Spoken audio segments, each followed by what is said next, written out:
আমার প্রিয় নেতা তারেক রহমান ধানের শীষের প্রতীক যার হাতে তুলে দিবেন, আমরা তার অনুকূলে নির্বাচন করে আগামী দিনে ত্রয়োদশ জাতীয় সংসদ নির্বাচনে ধানের শীষের প্রার্থীকে বিজয়ী করে আগামী দিনে বিএনপিকে সরকার গঠনের দায়িত্ব অর্পণ করব। বিএনপির নীতি নির্ধারক ও বিএনপির ভারপ্রাপ্ত চেয়ারম্যান তারেক রহমান যোগ্য প্রার্থী হিসেবে নাটোর ৪ আসনে যাকে ধানের শীষের প্রতীক দিয়ে পাঠাবে, আমরা সবাই সকল কোন্দল ভুলে ধানের শীষের প্রার্থীকেই বিপুল ভোটে জয়যুক্ত করব। নাটোরের বড়াই গ্রামে তারেক রহমানের ৩১ দফার লিফলেট বিতরণ শেষে এক পথসভায় প্রধান অতিথির বক্তব্যে এসব কথা বলেন জেলা বিএনপির যুগ্ম আহ্বায়ক ও নাটোর ৪ আসনে বিএনপির মনোনয়ন প্রত্যাশী আব্দুল আজিজ।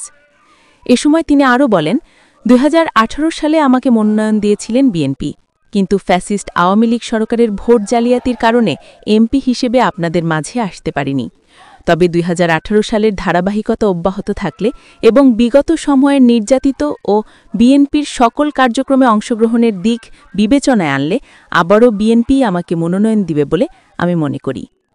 শনিবার বিকেলে উপজেলা কৃষক দলের আহ্বায়ক মোহাম্মদ আলী মোল্লার সভাপতিত্বে ও উপজেলার স্বেচ্ছাসেবক দলের সদস্য সচিব শাহানুর খলিফা শাহিনের সঞ্চালনায় তারুণ্যের অহংকার তারেক রহমানের ৩১ দফার লিফলেট বিতরণ ও পথসভা অনুষ্ঠিত হয়। এ সময় উপস্থিত ছিলেন উপজেলা কৃষক দলের সদস্য সচিব রেজাউল করিম বাবুল, গোপালপুর ইউনিয়ন ছাত্রদলের সাবেক সভাপতি মকিদুল রোশনগীর, গোপালপুর ইউনিয়ন স্বেচ্ছাসেবক দলের সদস্য সচিব আজিজুল হক খলিফা, গোপালপুর ইউনিয়ন তাঁতি দলের সভাপতি মুসা, পাবনা এডওয়ার্ড কলেজের রাষ্ট্রবিজ্ঞান শাখার সাবেক সাধারণ সম্পাদক রাসেল আহমেদ সহ উপজেলা ও ইউনিয়ন বিএনপির বিভিন্ন অঙ্গ সংগঠনের নেতৃবৃন্দ।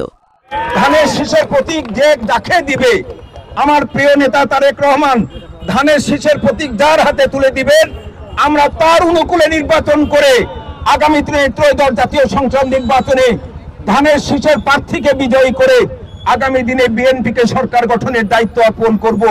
এটা হবে আমাদের অঙ্গীকার, এটা হবে আমাদের শপথ। 18 সালে মনোনয়ন পেয়েছিলাম, 18 সালে যদি সুষ্ঠু নিরপেক্ষ নির্বাচন অনুষ্ঠিত হতো, আজকে ইউনিয়ন পরিষদের সাবেক চেয়ারম্যান, উপজেলার সাবেক চেয়ারম্যান হিসাবে পরিচয় দিয়ে আমি এখানে বক্তব্য রাখছি, 18 সালে যদি নির্বাচন সুষ্ঠু নিরপেক্ষ নির্বাচন অনুষ্ঠিত হতো, তাহলে আমার মনে হয় সাবেক এমপি হিসাবে দাঁড়িয়ে বলতাম। প্রিয় বন্ধুরা আমার, আপনারা অলরেডি মেসেজ পেয়েই গেছেন, পেপার পত্রিকা ইউটিউবে কিন্তু অলরেডি বার্তা চলে আসছে। দলীয়ভাবে দলীয় ফোরামে যদিও বা নাম ঘোষণা করা হয় নাই, কিন্তু আমরা আন্দাজ করতে পারছি নাটোর ৪ আসন, নাটোর ২ আসন, নাটোর ১ আসন, নাটোর ৩ আসন কাকে দিয়ে আমার নেতা নির্বাচন করাবে। আমার মনে হয় যারা রাজনীতি করে তারা এটা বুঝে ফেলেছে।